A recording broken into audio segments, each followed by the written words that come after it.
আপনি কি ডায়াবেটিসে ভুগছেন? ডায়াবেটিস মানে জীবনের শেষ নয়, বরং কিছু সহজ নিয়ম মানলে আপনি সুস্থ এবং স্বাভাবিক জীবনযাপন করতে পারবেন। প্রথমত, খাবারে সতর্ক হন। সাদা ভাত, মিষ্টি আর তেল চর্বি কমিয়ে দিন। বেশি করে শাকসবজি, মাছ আর ডাল জাতীয় খাবার গ্রহণ করুন। বিশেষ করে সময় মেনে খাওয়া জরুরি।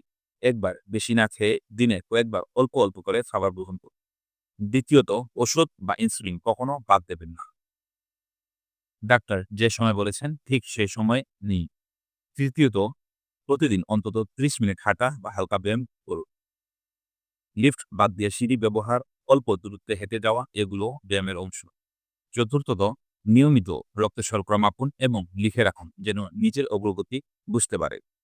পঞ্চমত, অঙ্গ প্রত্যঙ্গের যত্ন যেমন চোখ, কিডনি ও পায়ের যত্ন নিতে বলবেন। সামান্য কাটাছেঁড়াকে অবহেলা করবেন না। বছরে অন্তত একবার সম্পূর্ণ স্বাস্থ্য পরীক্ষা করুন। ডায়াবেটিসকে ভয় নয়, বরং নিয়মিত জীবনযাপনে পরিবর্তন আনুন। মনে রাখতে হবে ছোট ছোট অভ্যাসই আপনাকে বড় বিপদ থেকে সুরক্ষা করতে পারবে।